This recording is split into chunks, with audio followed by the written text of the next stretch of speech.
Gila National Forest, New Mexico, round 2, summertime edition, full send.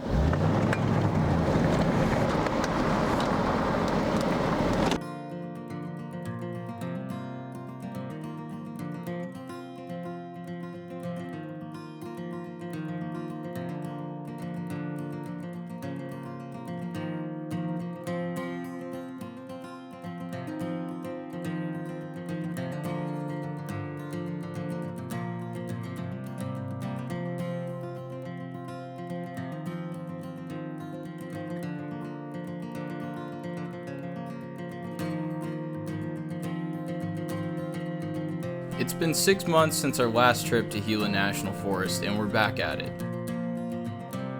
Over the last 6 months, I've been to some of the most beautiful places in Arizona and Colorado, but something about this New Mexico stretch of land is always more fascinating to me.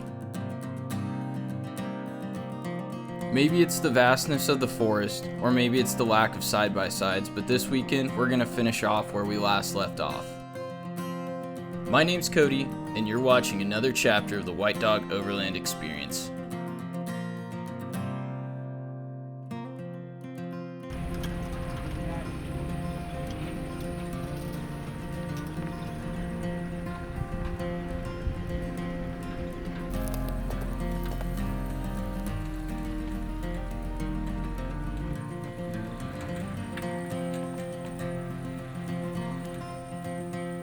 Well, as usual, we are pulling into camp at dark. Not quite dark yet, but dark enough. We're back in Gila National Forest, which is probably my favorite place I've been to so far in New Mexico. Bailey, Brian, and I were here last year with a little bit different scenery. It was all white, covered in snow. We're at about 7,500 feet here. I was really expecting it to be substantially cooler than it is, but it's still like 85 degrees. I should have expected that, but you know, you don't expect that when you're in 111 at 2,000 feet and you come up this high, but here we are. This camp spot is really nice. Someone spread all the coals here, fixed the walls on the fire pit. And this is always a huge bonus. They left us a ton of kindling. And right now, this whole national forest is kind of under fire watch.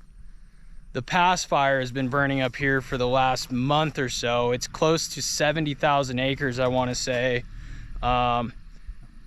And we're almost to it right now. We're maybe 5 miles south of it. When we get closer up towards Chloride Canyon Road, we're gonna be really close to the fire. I don't know if it's still burning, but we pulled into one spot just back behind us here, and it's the helo landing for the fire resource. So pretty interesting to see.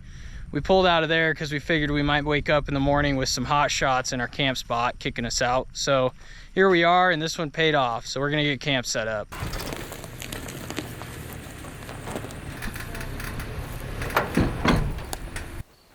They were ground camping. Oh, Ground tents. They had skunks.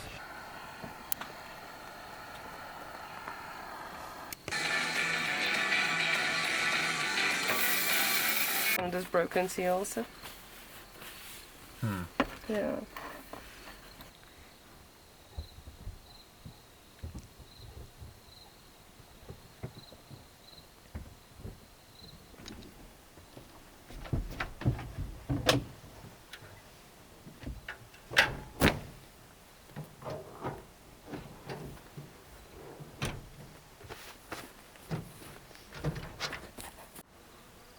Being a blue-collar worker in southern Arizona in the summertime means early mornings Monday through Friday, but that's no different when at camp. We were greeted by a hot morning sun, and the tents quickly turned into saunas. It was time to make breakfast, pack up camp quickly, and start pushing north towards higher elevation. Even at 7,000 feet, the temperatures would reach about 100 degrees midday.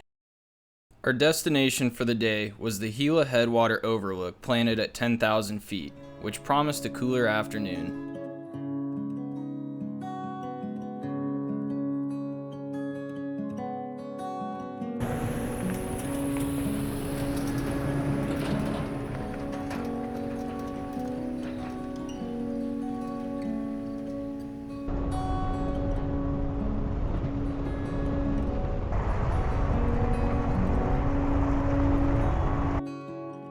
North Star Road is a 52-mile-long dirt road that runs north to south from Membrace to Beaverhead Ranger Station, where it intersects with Chloride Canyon Road.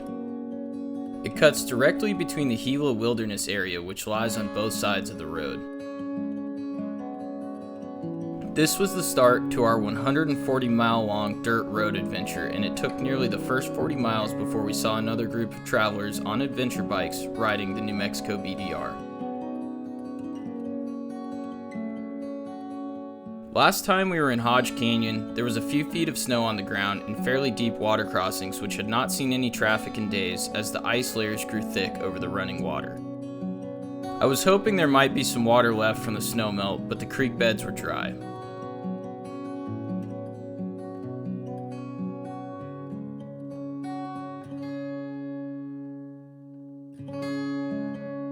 The forest looked desperate for water. The roads were incredibly dusty, the grass grew yellow, and the pines started to weep. The monsoons this year were running way behind, which means the danger for fires increased substantially.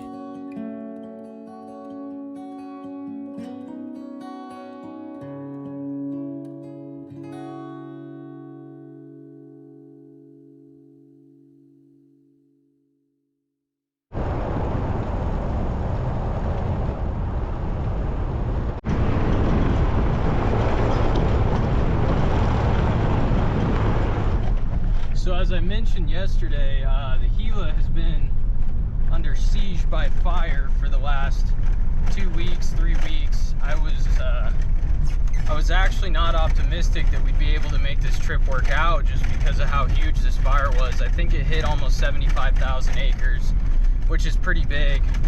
And we're finally entering the area where the epicenter of the burn was. We just got off North Star Road. We hooked a left onto Forest Road 59, which is taking us west back towards Arizona and Snow Lake. This is the route we did last year. But fortunately, it looks like the hot shots did a really good job setting up a fire perimeter. It doesn't look all that scorched. It looks a lot worse on Onyx. So shout out to the hot shots. You guys did great. Finally starting to see some of the bad portions of the burns, but it looks like these trees still contain enough moisture. They didn't really get singed, so the area is not totally decimated.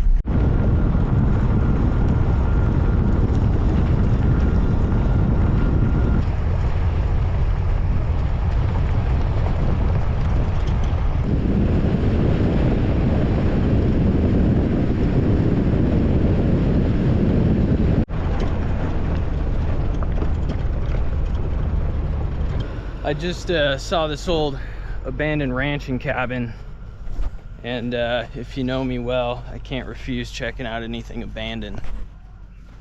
It definitely smells like something's been living in here. Loads of trash.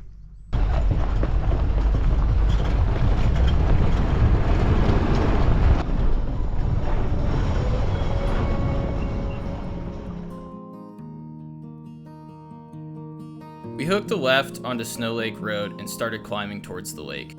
Brian was itching to get a little fly fishing in, but unfortunately I forgot to purchase my New Mexico fishing license, so there was no fishing for me this weekend.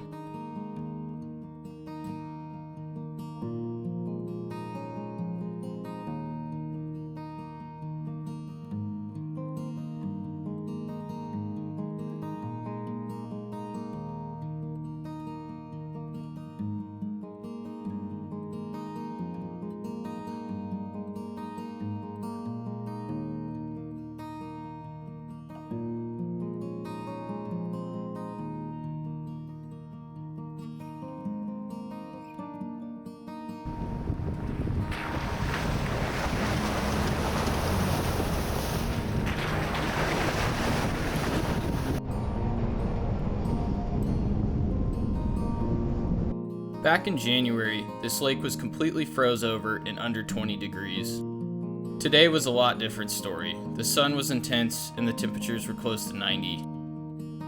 That didn't stop Brian from getting a pull out in the water while I kick back, make lunch, and watch him from the shade of my truck. That being said, I forgot to bring a hat, so as I'm editing this video, my forehead is currently peeling off.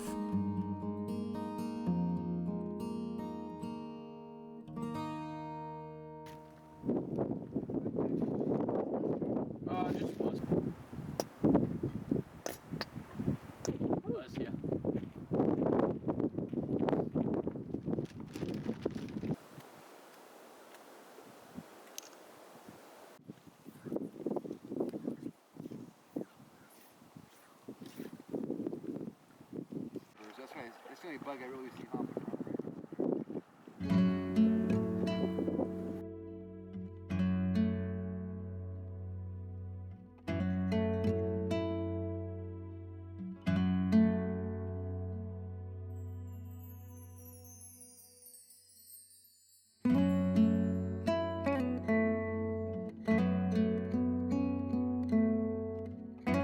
In May of 2012, lightning hit the Gila, sparking the largest fire in state history. Dry conditions and wind, very similar to today, made the Whitewater Baldy fire spread to nearly 300,000 acres and was not contained for over 2 months. With the forest being so dry, I expected fire restrictions to be in place, but they were not. This meant we had to tread very carefully and take precautions to prevent any disaster. This beautiful area cannot afford any other massively impactful blaze to its ecosystem.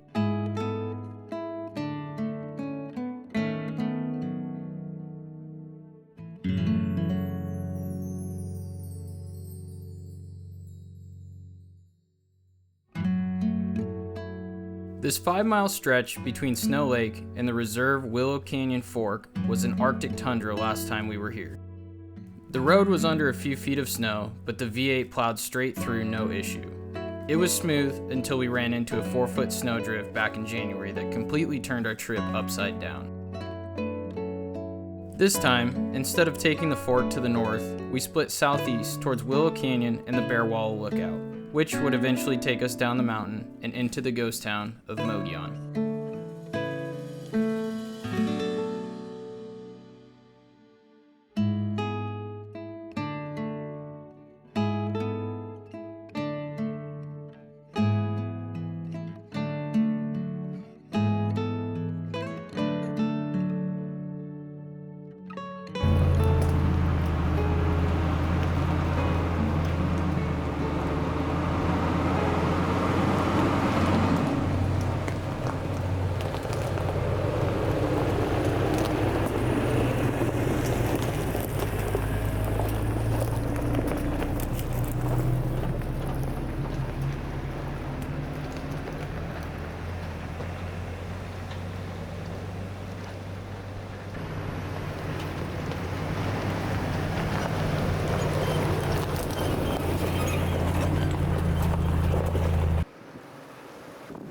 It was time to find a camp spot. The temps were still in the high 80s, even at 9,000 feet, and the scorched forest provided no shade from the sun. Climbing to the top of this overgrown lookout, we had incredible views in all directions, but no shade and strong winds.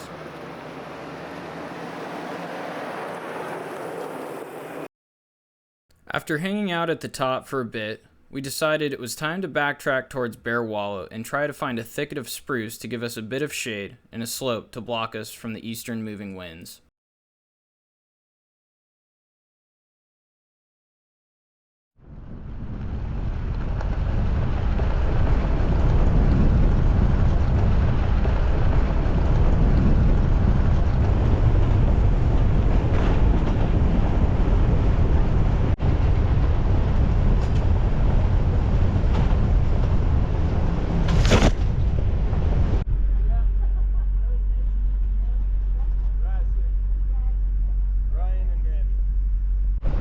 These old lookout towers are so neat.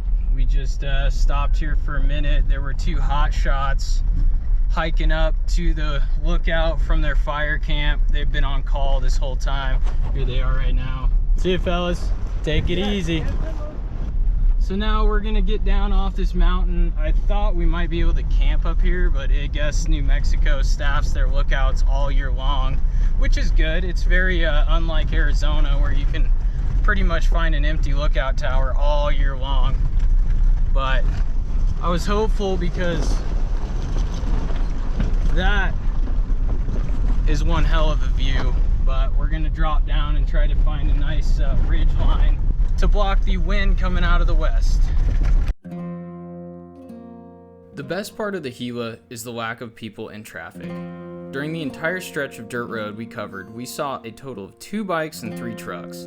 This is very unlike the Arizona White Mountains and rim near Payson. Gila National Forest doesn't have a city of 3 million within an hour drive, and the closest town to us was Silver City, nearly 100 miles southeast, and the population is very small. This also means a lack of light pollution. I'm really surprised more Arizonans don't come over this way, but I'm okay with that.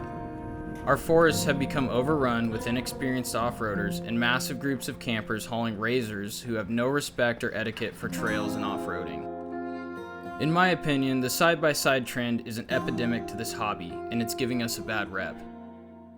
Of course, you can go out and enjoy your overpriced golf cart equipped with bypass shocks, but learn the rules of the road and take consideration of others on the trail.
Overcooked.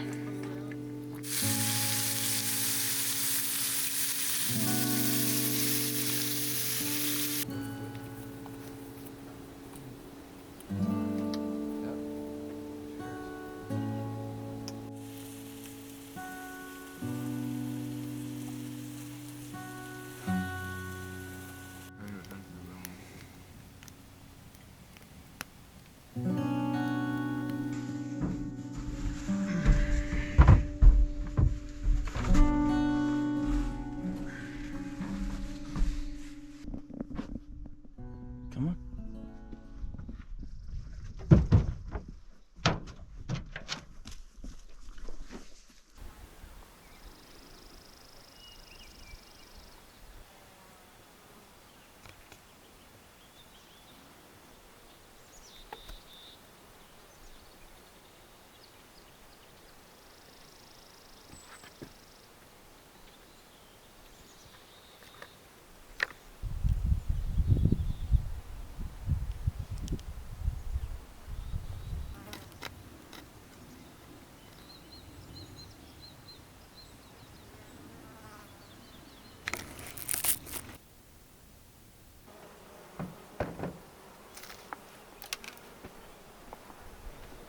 You guys are? Right, yeah. Because she has to Yeah. drop her car off in Gila. Phoenix.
We were headed west, dropping altitude, and eventually arriving at the town of Mogollon. Nestled in the Silver Creek Canyon is a town with a population of 10.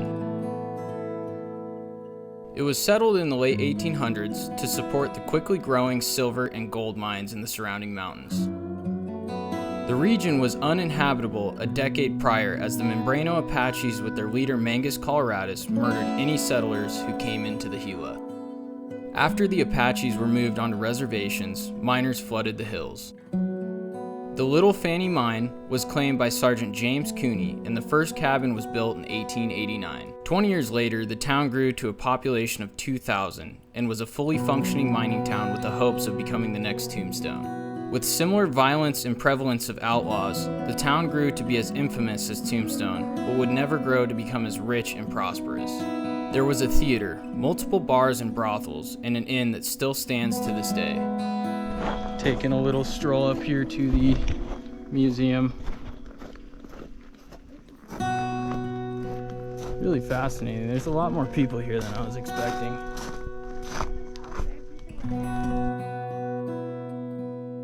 The town was plagued by floods and fires that destroyed the town multiple times, and by the start of World War I, the demand for precious metals decreased, causing the residents to leave in droves.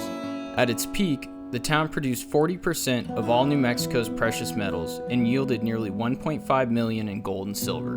Inevitably, the profits of the mines were no longer booming, and the town's streets grew quiet, and Mogollon deteriorated.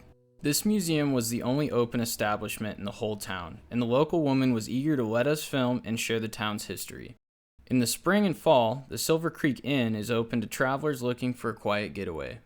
If you enjoy history, ghost towns, and a quiet place to escape civilization, this is the perfect place for you. Both of these have murdered a lot of Europeans. Pick up some moonshine over. Yeah.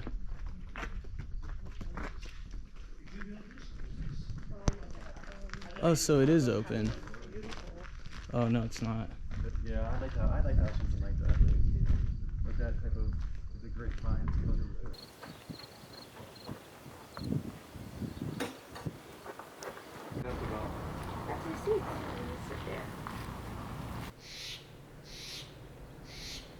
Just when I thought this video reached its conclusion, Ryan did what he does best. Stick around to the end of this video to see a sight not seen by many. A Toyota broke down on the side of the road, waiting on a tow truck.